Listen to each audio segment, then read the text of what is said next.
Coming in at number 10 on our list, you can't go listing off members of the Justice League without somehow including Batman.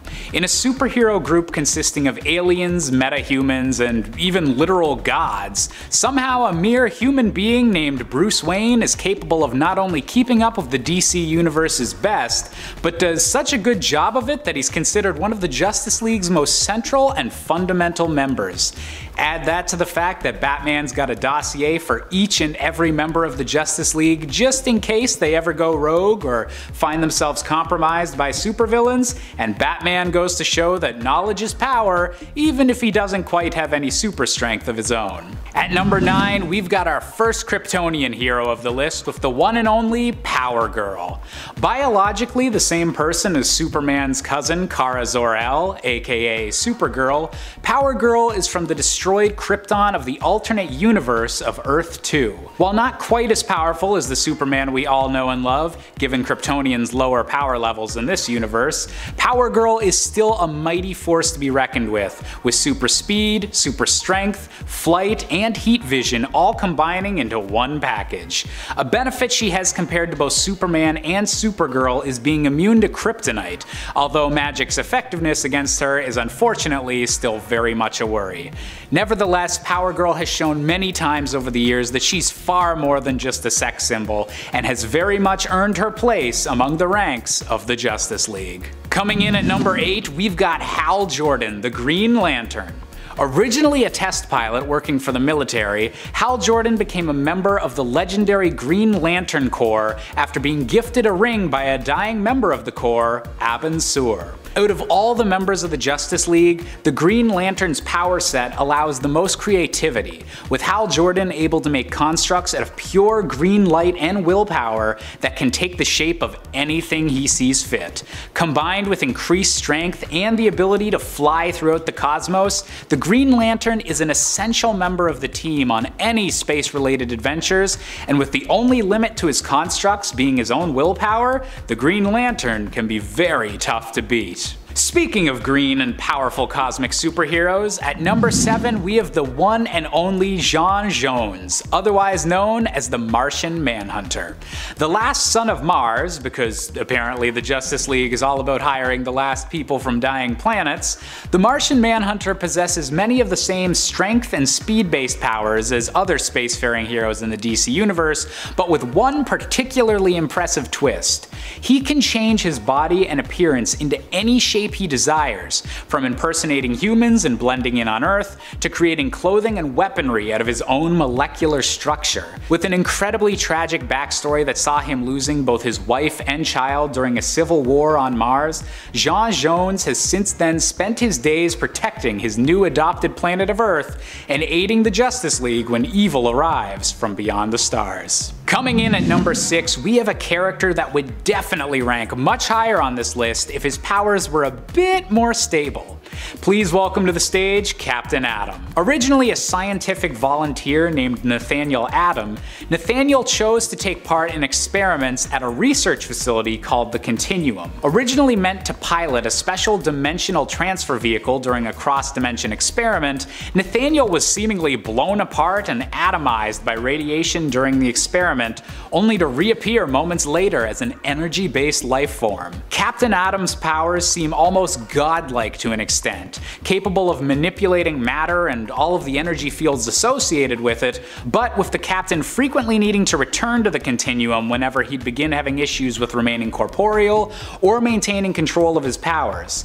And while the Justice League doesn't ally with him often, given the potential danger of his radioactive abilities, he really knows how to pack an atomic punch when he's needed. At number 5, we have another central member of the Justice League with the incredibly iconic Wonder Woman. Otherwise known as Princess Diana of the Amazons, Wonder Woman is the literal daughter of Zeus, and is one of the physically strongest beings in the DC Universe. Her strength and speed are capable of reaching incredible levels, and while her healing and invulnerability aren't quite up to the level of a Kryptonian's, she does have a much stronger immunity to magical-based attacks. Combined with her ancient Amazonian equipment such as the Lasso of Truth, and you'd have to be a fool to try and mess with Wonder Woman. Coming in at number 4, we have the one and only Billy Batson, aka Shazam. It may seem odd to put a literal child so high up on the list of DC's most powerful superheroes, but Billy Batson's secret is that by merely saying the magic word of Shazam, he is able to transform into one of the most powerful, godlike beings in the DC universe,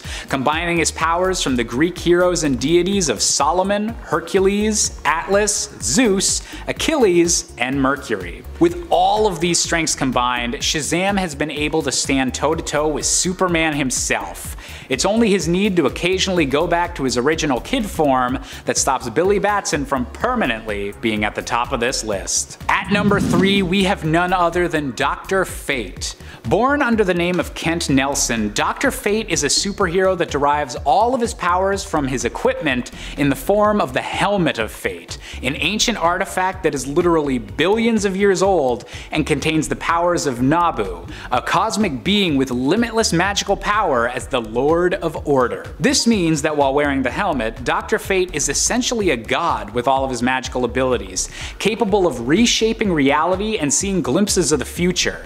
Compared to all the other magic users in the Justice League, Dr. Fate just might come out on top, and the only question left is, which two superheroes could even beat him? Coming in at number 2, we've got to go with Barry Allen, the fastest man alive, aka The Flash. Barry's powers come from a deep connection to something known as the Speed Force. He's not simply capable of moving extremely fast like many superheroes, but is actually using energy from the very concept of speed itself. The Speed Force allows Barry to travel at practically limitless speeds, racing any potential adversary, and even allowing the Flash to travel through time and even alternate realities, moving so fast that he's capable of whizzing right past those fundamental laws of reality. Add enhanced senses and a whole lot of perks to the Flash's power set, and he stands out as one of the most well-rounded and powerful members of the Justice League. After all, how do you top someone you could never even catch? Well, there's just one hero that might be capable. That's right, it might be the obvious choice, but there really is no other. The number 1 pick has got to be Superman. The last son of the doomed planet Krypton, Superman is a beacon to the rest of the DC universe, a symbol of how good and hope-inspiring a superhero should be, and he luckily has the power set to back it up. Unless kryptonite or magic is involved, Superman can practically do anything, and the limits of his strength seem to only be self-imposed ones so that he doesn't literally shatter the planet with each punch. But even with all of this power, Superman never wavers in his quest for truth and justice, and remains a steadfast inspiration for everyone. And that is exactly how the world's most powerful hero should be. Coming in at number 10, we have Damian Wayne, the son of Batman. Genetically engineered and grown in an artificial womb following a night of passion between Talia al Ghul and Bruce Wayne, Damian was intended by the villain Ra's al Ghul to be his ultimate successor as the ruler of the League of Shadows. Trained to be an assassin from an incredibly young age, Batman wasn't even aware he had a son until the boy was 10 years old and left in his care by Talia. And while initially the father and son combo had some issues sorting out their issues and Damian's stance on Batman's whole no-killing rule, Damian has since become an important member of the Bat family as the 5th Robin and continues to be an essential ally of Batman to this day. Coming in at number 9, we have Shane Johns, the son of Martian Manhunter and Hawkgirl from an alternate future. While attempting to find a way to prevent Lex Luthor from unleashing the Dark Goddess Perpetua, the Justice League found themselves traveling through a 6-dimensional doorway to a future where the forces of good had seemingly finally won their constant battle with the forces of evil.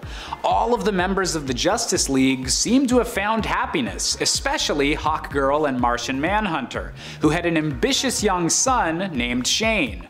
Unfortunately, this reality turned out to all be a ruse by the World Forger, but in a weird twist, Shane still decided to ally himself with the real Justice League, and used his incredibly strong psychic abilities to help save the day.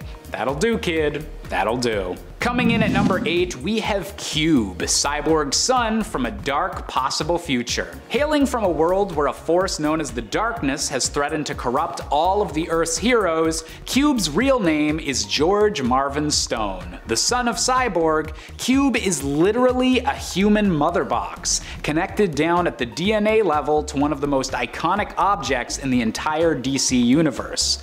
Because of this complete integration with alien technology, Cube is able to perform all of the tech-based powers that his father has, alongside being capable of generating his own teleporting boom tubes whenever he wants. With all of those powers combined, Cube is definitely a cyborg you don't want to mess with. Coming in at number 7, we have Zod, the born-in-a-lab spawn of an evil Superman and Wonder Woman from the world of the Justice Lords. Named after one of Superman's most iconic villains, this Zod was born on a world where Superman turned to the dark side and turned the Justice League into the Justice Lords following the death of their universe's Flash. Unfortunately, following the birth of Zod, the baby was kidnapped by a brainiac from another universe and locked away in the Phantom Zone, which is probably the least ideal place possible to raise a child. With both Kryptonian and Amazonian blood flowing through his veins, Zod was beyond dangerous even if he just remained a little kid. Coming in at number 6, we have Nightwing, the adopted son of Batman and the very first Robin. While not biologically a child of the Justice League, Dick Grayson has been by Batman's side since nearly the very beginning, essentially adopted by Bruce Wayne following the death of his circus performer parents, and becoming the very first Robin, the Boy Wonder. Since then, Dick Grayson has accomplished a lot, helping found the Teen Titans, establishing his own superhero identity as Nightwing, and even briefly taking over the position of Batman on a few occasions where Bruce Wayne was incapable of performing the role. No matter what the future of the DC Universe brings, Nightwing will always be an incredible fan favorite. Coming in at number 5, we have Terry McGinnis, aka the next Batman.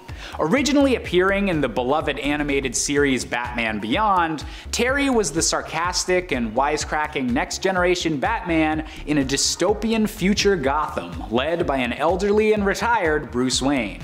However, unlike Nightwing, Terry's connection to Bruce wound up being more than just as an adoptive father, as it was eventually revealed that Bruce Wayne is biologically Terry's father, as Terry's actual dad had his genetics replaced by those of Bruce Wayne, essentially making the two heroes related. Even without this connection though, Terry McGinnis stood out as a worthy successor to Batman, developing his own iconic rogues gallery and even being able to defeat villains that the original Batman never could, such as the Joker. Coming in at number 4, we have Hunter Prince, the potential future son of Wonder Woman. In the same dark future that Cyborg's son Cube hailed from, Wonder Woman was one of the first heroes to be infected by the darkness, giving birth to a son that could become an even more powerful vessel for the villain. Wonder Woman gave the boy up to Superman and Lois Lane, hoping that they would be able to prevent her son from going to the dark side,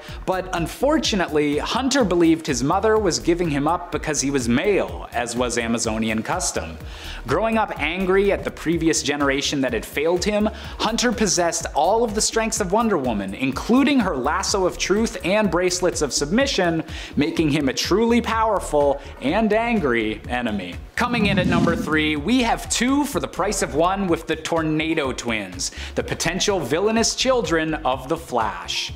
Born in the 30th century when Barry Allen had briefly retired there with Iris West, these versions of the twins grew up without a father, as Barry was believed to be dead and never returned to that timeline following the events of Crisis on Infinite Earths. Filling the place of Barry in his absence was unfortunately the Reverse Flash, a villain dead set on ruining Barry's life and creations in any way possible, and turning Barry's twin children into supervillains was right up his evil alley. Having since become members of the Legion of Zoom, a collective of speed-based villains, Dawn and Dawn Allen have the full power of the Speed Force at their disposal, making them incredibly powerful and incredibly dangerous. Coming in at number 2, we have HYPERMAN, a distant future version of the potential son of the Man of Steel. In the same reality where the storyline Kingdom Come took place, the young son of this reality Superman, Jonathan Kent, was kidnapped by the villain known as Gog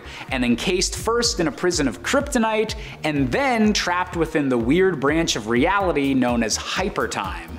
Luckily, someone was there to watch over the infant, his own future self, a hero known as HYPERMAN that was destined to become even greater than Superman. The baby was eventually able to be saved through the joint efforts of the Kingdom Come universe and the main DC universe's heroes, and the Kingdom Come parents of this child are now determined to make sure that HYPERMAN's bright future becomes a reality. And finally, coming in at our top spot, we have John Kent, the true son of Superman. Half Kryptonian and half human, John Kent was the most recent hero to take up the mantle of Superboy, using everything he'd learned from his parents, Clark Kent and Lois Lane, to be an inspiring force for the people of Earth. Aging quicker than usual due to weird time travel and reality-hopping hijinks, John Kent has since become the new Superman, taking over his father's position as the defender of truth, justice, and a better tomorrow, and trying to find his own place in the growing DC Omniverse. And to make things even more interesting, Batman has even theorized after examining John's DNA that the unique combination of human and Kryptonian genetics in his blood might mean that he could surpass even his own father when it comes to power once he's fully grown. All of this is to say that John Kent is, in my opinion, the most powerful son of the Justice League. And at 10, expose Batman. While this seems like something any version of Superman would do if they turned bad, it's actually interesting to see that only the Injustice version of Superman actually did it. Yes, after getting fed up of Batman leading the resistance against his totalitarian regime, because, you know, that's a bad thing, Bruce, Superman tells the whole world that Batman is really Bruce Wayne. How does he do this, you may ask? Like a press conference, or like a world message, or like a video? No, none of the above. The dude just frickin' tweets. Superman, in just 4 simple words, tells the world that Batman is Bruce Wayne. Using those 4 words, actually, in that order. From the official Superman Twitter account, by the way. Dude doesn't even use his Clark Kent Twitter. Like, he's still hiding behind his identity, but he decides to out Bruce's. That's hypocrisy right there. But I guess that's all politicians. With over 2.5 million retweets and over 3.5 million favorites, this is certainly #1 on trending for sure. At least until Kim K posts a pic in like a sexy Batman costume, so that the whole Bruce is actually Batman thing moves to #2, and then the whole internet breaks again. And at 9, joining Reverse Flash. In Tales from the Dark Multiverse 1, Flashpoint, we see a world where Barry Allen died while attempting to get his speed back with Thomas Wayne in the Flashpoint timeline. This leads to Reverse Flash claiming to be the Flash and trying to end the war with the Atlanteans and Amazons by threatening them.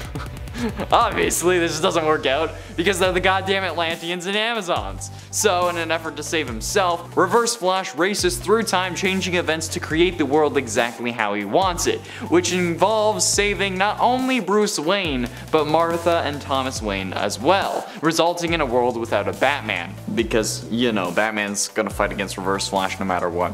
So just getting rid of Batman, this is the smartest thing any villain has ever done, straight up. But on the final page of this issue, we see Eobard with all the new heroes he ended up creating and convincing them to join him, as we can see by the Reverse Flash symbols on their suits. Even Green Lanterns and Wonder Woman has one. This page also has a Superman and honestly, Six suit, but being controlled, or I guess led by the Reverse Flash, makes this utterly horrifying to think about, especially when you can see the other members of the Flash family racing behind Reverse Flash. Like, he finally got what he wanted. Eobard became the Flash, and now he has his own Justice League that serves his own purposes. This should have been higher. And at 8, put Atlantis in the desert.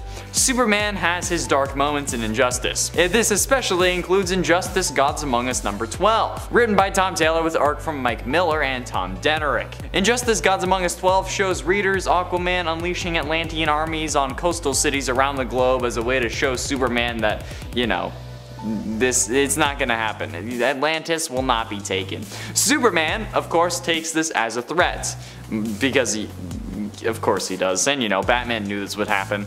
But Aquaman, being Aquaman, refuses to back down, and Superman decides to teach him a lesson. But rather than actually like attacking and probably killing Aquaman, Superman enlists the help of Wonder Woman and the Green Lantern to literally lift Atlantis from the ocean and set it down in the middle of the Sahara Desert, as far from water as he could possibly get on Earth. Honestly, he might as well just put them in space. All of that would just be like direct murder and everyone would have gotten mad at that. But like honestly, I don't think Superman is above that.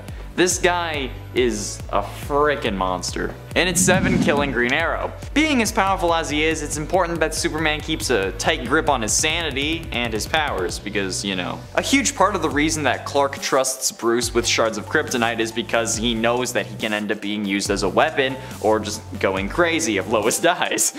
In this case, he wants Batman to stop him using that kryptonite. However, when Superman goes too far, sometimes nobody's actually there to stop him. In Injustice Gods Among Us number 11, the issue before Superman dropped Atlantis in the Sahara Desert, when the Green Arrow is trying to distract Superman, he fires an arrow at him that bounces off Superman because, you know, it's not a kryptonite arrow, but then it hits his father, Jonathan Kent, in the shoulder. It doesn't kill him. He's fine, he just got shot in the shoulder, but Superman gets so enraged at this that he flies at Green Arrow and immediately starts beating him to death in a furious rage. I mean, like, killing him would be one thing because he's Oliver Queen and he's like one of the sexiest men alive, but brutally beating him is something else entirely, especially with his mother yelling at him, begging for him to stop. Like, dude, listen to your mom, she knows best. Eat your vegetables. And at 6, Batman's backup plan. At this point, it's pretty well known that Bruce Wayne kept files and tools to destroy each of the members of the Justice League if it was necessary.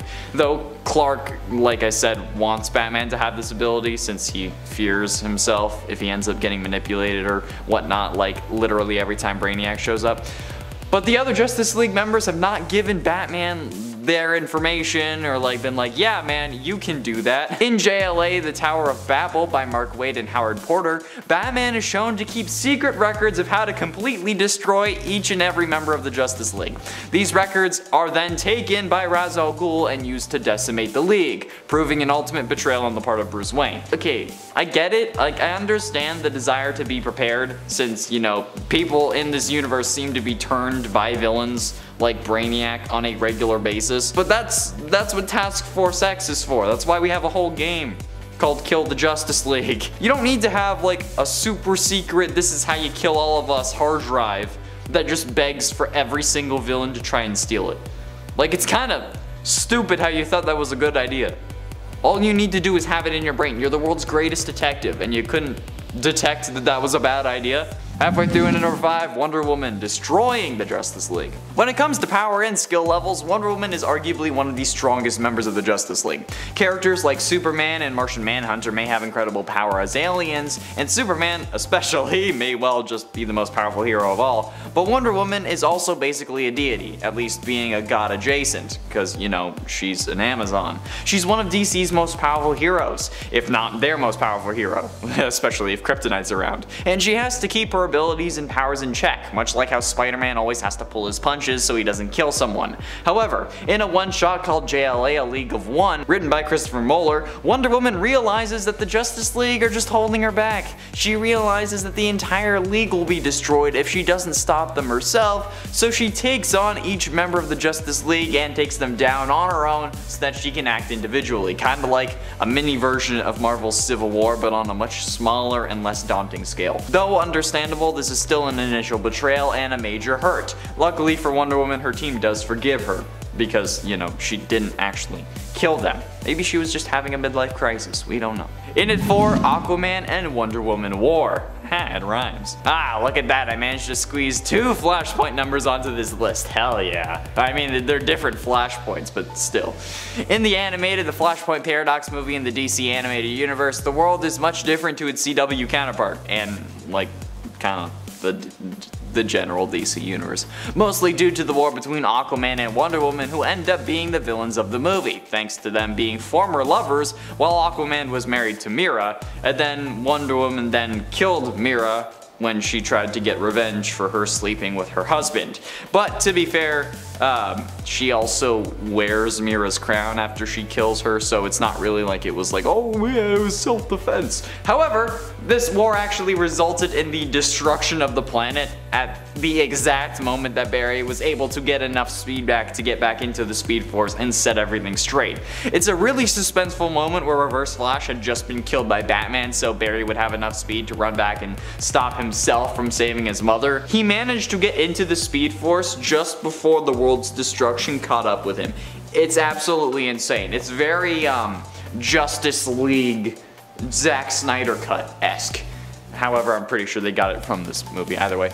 He managed to get back into the Speed Force before the world's destruction, and then the world was destroyed. But, so yeah, it's a bad thing, okay? Even if the Justice League isn't really a thing in this universe, it was still their fault. Getting close to the end, in at number 3, Injustice. I think the whole Injustice Earth is enough of a sin to earn a spot on this list. Just the entirety of the Injustice world is truly an injustice. In a parallel universe, the Joker tricks Superman into killing his pregnant wife Lois Lane and detonating a nuclear weapon that destroys Metropolis, killing millions of people. Mad with grief and rage, and because, you know, Lois Lane died in this universe, Superman goes dark and murders the Joker, quickly losing his moral compass. 5 years after this moment, Superman has formed the One Earth regime to enforce global peace through fear, and rules the Earth as a ruthless dictator with an iron fist. Or I guess a steel fist. Get it? Because he's the Man of Steel.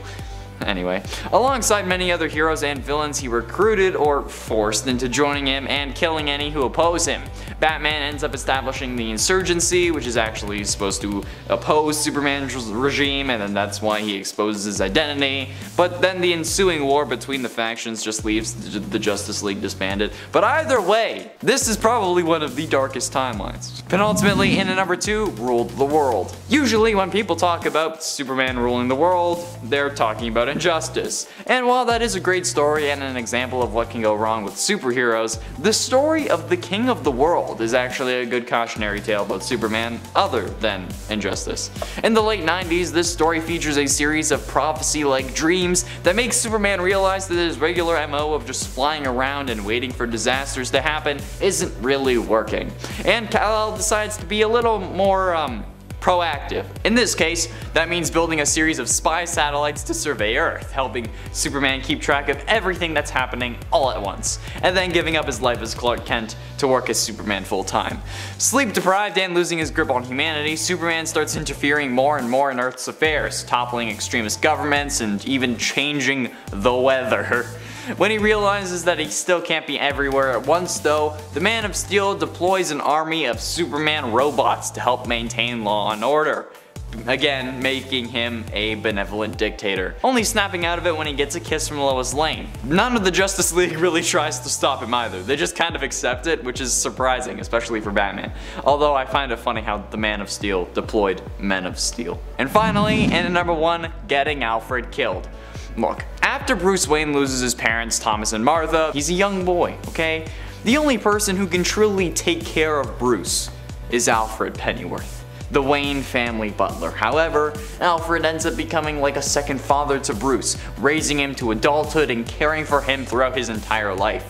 He also cares for Bruce's children, as a grandfather, and sometimes even more of a father than Bruce to them. Alfred is incredibly important to Bruce, and probably the only family that the man truly has left. But in Injustice Year 5, number 23, Alfred is spending his birthday alone at Wayne Manor. Unbeknownst to him, Superman has sent the supervillain Victor Zsasz to interrogate him, an altercation which will ultimately result in Alfred's death. I know it was the Injustice Earth, okay, and Supes is a horrible person there, but honestly, think about it. This is the worst thing that Superman, and by proxy his Injustice League, has ever done. Because Alfred is the purest character in all of DC Comics. And in the moment that Alfred died, so did a piece of the DC universe. It doesn't matter if it was in one of infinite Earths and it was one of infinite Alfreds. None of them deserved this.